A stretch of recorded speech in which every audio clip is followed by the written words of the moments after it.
আপনাদের জীবনে কোনোদিন দেখেছেন কোন কবর থেকে লাশ তুললা, মুসলমানের লাশ তুললা আগুন দা পুরাইছে? এমন ইতিহাস কি বাংলাদেশে হয়েছে? আমরা কি বাংলাদেশ দেখছি? আমরা কি দেখছি?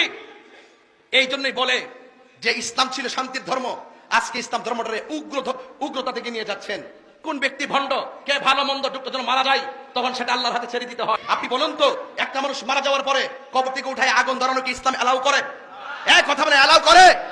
সে মারা গেছে, সে যদি ভণ্ড হয়, সে যদি প্রতারক হয়, সে যদি জাহান্নামী হয়, জান্নাতি হোক বা জাহান্নামী হোক, এটার ফায়সালা আল্লাহ করবেন। তুমি কবর থেকে উঠাইয়া তার গায়ে আগুন ধরাইছো, তুমি কয় নম্বর তুমি জানো নি? এই জন্যই আপনাদেরকে অনেক সময় ধর্ম ব্যবসায়ী বলে, এই জন্য আপনাদেরকে উগ্রবাদী বলে, এই জন্য আপনাদেরকে জঙ্গিবাদী বলে, এই জন্য আপনাদের প্রতি মানুষের আস্থা বিশ্বাস দিনে দিনে উঠে যাচ্ছে। সত্যিকার ইসলামটা কলঙ্কিত হচ্ছে। কথা বলে ঠিক না বেটে?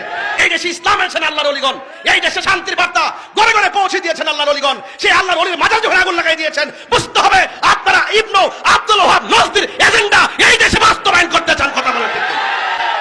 আহলে সুন্নাত ওয়াল জামাত এগুলো বরদাস্ত করবে না। শান্তিতে কথা বলি, ভদ্রভাবে কথা বলি, খানকায় বসে আমরা মুরাকাবা মুশাহাদা করি, আমাদেরকে রাজপথে নামতে বাধ্য করবেন না, বলে দিলাম। ঠিক কিনা বলেন? আপনাদের জীবনে কোনোদিন দেখেছেন কোন কবর থেকে লাশ তুললা, মুসলমানের লাশ তুললা আগুন দা পুরাইছে? এমন ইতিহাস কি বাংলাদেশে হয়েছে? আমরা কি বাংলাদেশ দেখছি? আমরা কি দেখছি? এই জন্যই বলে যে ইসলাম ছিল শান্তির ধর্ম, আজকে ইসলাম ধর্মটারে উগ্রতা থেকে নিয়ে যাচ্ছেন। কোন ব্যক্তি ভণ্ড, কে ভালো মন্দ যখন মারা যায় তখন সেটা আল্লাহর হাতে ছেড়ে দিতে হয়। আপনি বলুন তো, একটা মানুষ মারা যাওয়ার পরে কবর থেকে উঠায় আগুন ধরানো কি ইসলাম এলাও করে? এক কথা বলে এলাও করে? সে মারা গেছে, সে যদি ভণ্ড হয়, সে যদি প্রতারক হয়, সে যদি জাহান্নামী হয়, জান্নাতি হোক বা জাহান্নামী হোক, এটার ফায়সালা আল্লাহ করবেন। তুমি কবর থেকে উঠাইয়া তার গায়ে আগুন ধরাইছো, তুমি কয় নম্বর তুমি জানো নি?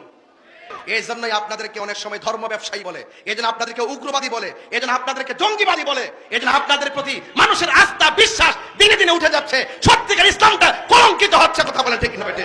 এই দেশে ইসলাম এনেছেন আল্লাহর ওলিগণ, এই দেশে